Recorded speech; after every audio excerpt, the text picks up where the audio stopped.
This video shows how to fix blue screen errors on the Dell Precision 5540 using proven Windows troubleshooting techniques.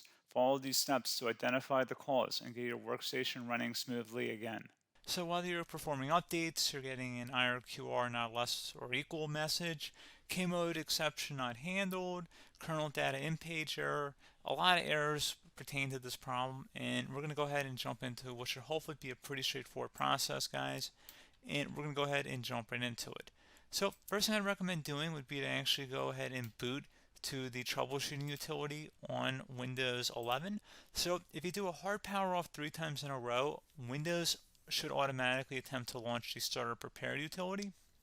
And if it doesn't find anything, it will give you the option to select advanced settings, in which case it will take you to a screen that looks like this.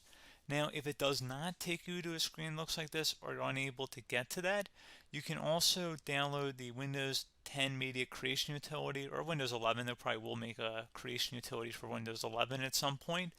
And it doesn't really matter. You can actually run the Windows 10 utility on Windows 11 as far as I'm aware. And you should be able to run the troubleshooting utilities built in within it. So you just would go ahead and download it to an ISO file and then burn it to a DVD or USB. It'd have to be about 4 gigabytes or more. It couldn't be a small USB flash drive, and it couldn't be a CD. It'd have to be a DVD. And then you'd boot your computer from it. So depending on the computer manufacturer, you'd have to tap a different key on your keyboard in order to launch that menu, in order to select what boot drive you want to go off of. So it could be anything between the escape key, F2, F8, F12, for example. And those are the function keys on the top of your keyboard. So you may have to just do a little bit of trial and error. Shouldn't take you more than a couple minutes. Googling it would probably be best before you even begin. But anyway, we're ready to go ahead and jump right into it. So we're on the choose an option page. So these will look very similar whether you're booting from it directly within Windows itself, or if you're plugged in a USB flash drive with the media creation utility installed and you selected the recovery option. So when you are setting up your Windows 11 installation or Windows 10, depending on the drive you're using, there should be an option to repair your computer in the bottom left corner of the dialog window, one of the first screens that comes up. You go ahead and select that, and then it would take you to a troubleshooting screen like you see here. And you want to go ahead and select troubleshoot, reset your PC, or see advanced options. And then there are going to be a whole bunch of options in here that we're going to explore in today's video. The first one, we're going to actually go underneath advanced options, and then select startup prepare, fix problems that keep Windows from loading. So go ahead and select that first.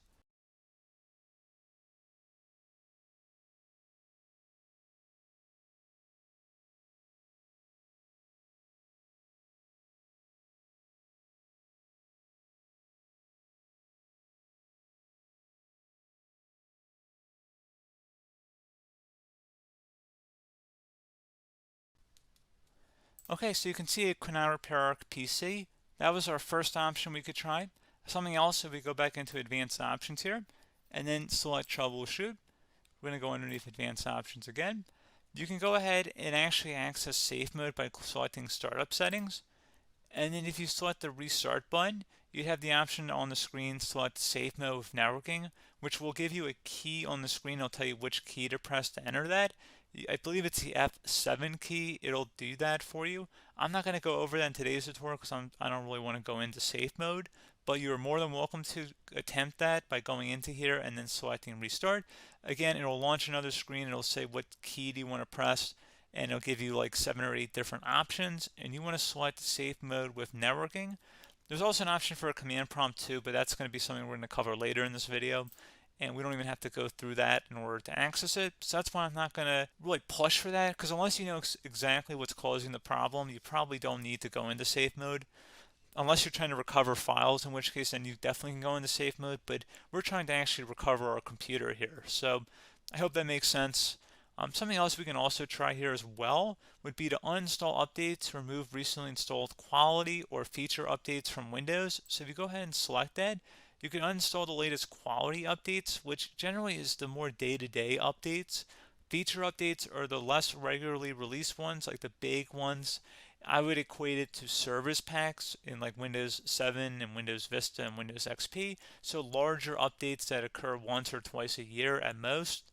And the quality updates are more just a regular update. So probably obviously depend. It'll take longer if you're going to try and uninstall the latest feature update versus quality update, and maybe you don't need to go back that far. So just giving you guys a couple pointers with that. Something else you can also look at here, and we're going to jump into the command prompt in a little bit, but you can select System Restore, which will use a restore point recorded on your PC to restore Windows. And this is something I would highly recommend here, guys. So select Next.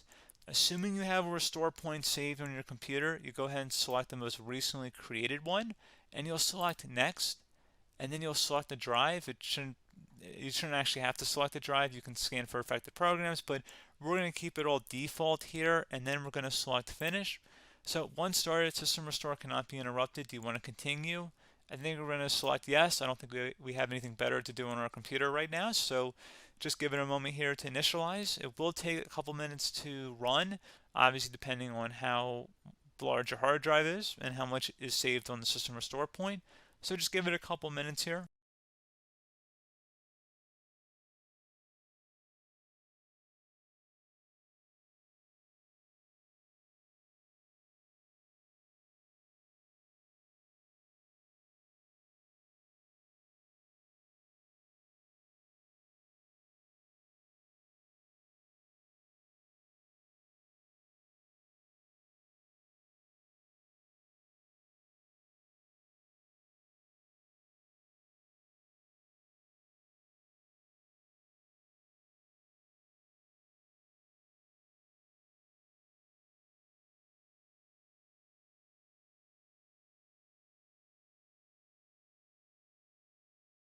Okay, so you can see System Restore completed successfully. The system has been restored. Your documents have not been affected. Click the Restart button to restart your computer. Go ahead and select Restart.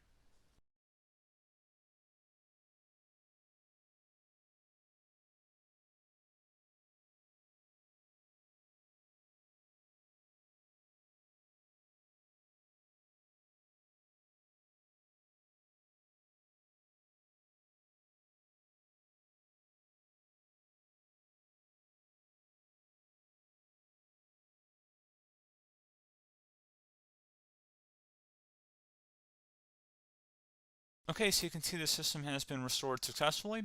We're going to go over a couple different methods in addition to that if that did not work. So I'm just going to pause the video and we're going to start back on the recovery screen that we started with. Okay, so a couple other things we can try here too. If you go back into troubleshoot, you can select reset your PC, while you choose to keep or remove your personal files and then reinstalls Windows. You can select to keep my files, which will remove apps and settings but keeps your personal files. You can also select remove everything, which will remove all of your personal files, apps, and settings. So this is more of a factory reset, the second option here. First option, it should not delete all of your personal files. However, it will pretty much clear most of your programs. And keep in mind, there's no guarantee that your information, number one, is even still available and easily recoverable on your computer to the point that you actually would be able to recover anything. And the second point is that there's always a chance that it won't actually recover and it will just do a factory reset anyway. So there's no guarantee that actually would keep your files anyway. So I would recommend trying to get a recovery tool and backing that up first before selecting it anyway. But again, those are a couple of different options. And then something else you can try here if you go back to the choose an option. Another option, if you go underneath choose an option and select troubleshoot, advanced options, and now select where it says command prompt. Okay, so the first thing we should do is type our main hard drive here. In most cases, it should be the C drive. So you just do a C colon and then hit enter on your keyboard. So once you're underneath the C drive, we're going to type in dir and then hit enter on your keyboard. It should have program files, users, and Windows all in there. That's how you know you're in the right directory.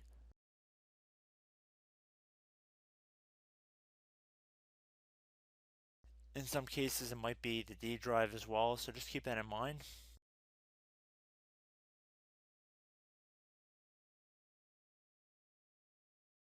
Next thing we're going to do is type in cd space /Windows /system32 /config, and then you're going to hit enter on your keyboard.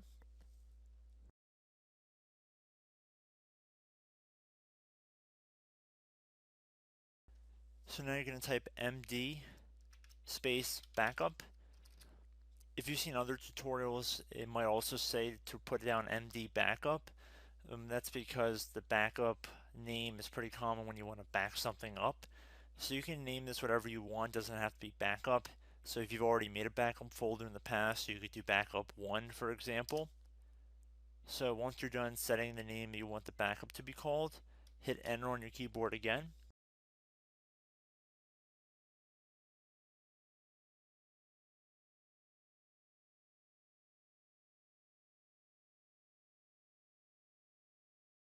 At this point you want to type copy, C-O-P-Y, space, then you want to do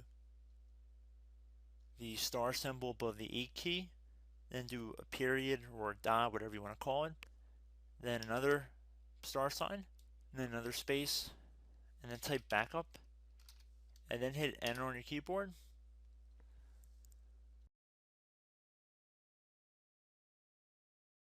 Now you want to type CD reg back, R-E-G-B-A-C-K, and then hit enter on your keyboard. So now that we are under the reg back, so now you want to type dir again, and then hit enter.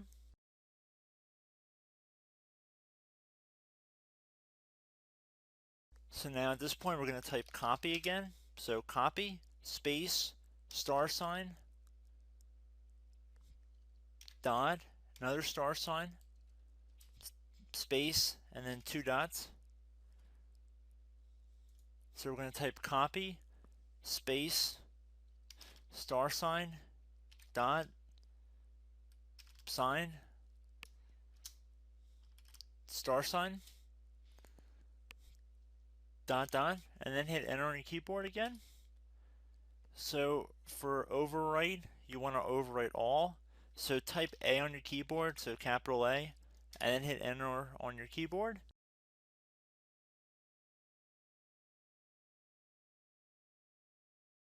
So at this point you should be good to go. You can close out of the command prompt window, and if you accidentally continue to Windows 10 you should be all set. So I hope one of these 3 or 4 different methods we went through in this tutorial helped you guys out. Again, I'm not sure if you guys heard me earlier, but try to go back into your safe mode if possible and uninstall any programs you know might be conflicting with the Windows startup if you can get into safe mode. So just keep that in mind. Something very simple like that could be blocking up everything. So again, I hope this tutorial helped you guys out, and I will catch you in the next tutorial. Goodbye.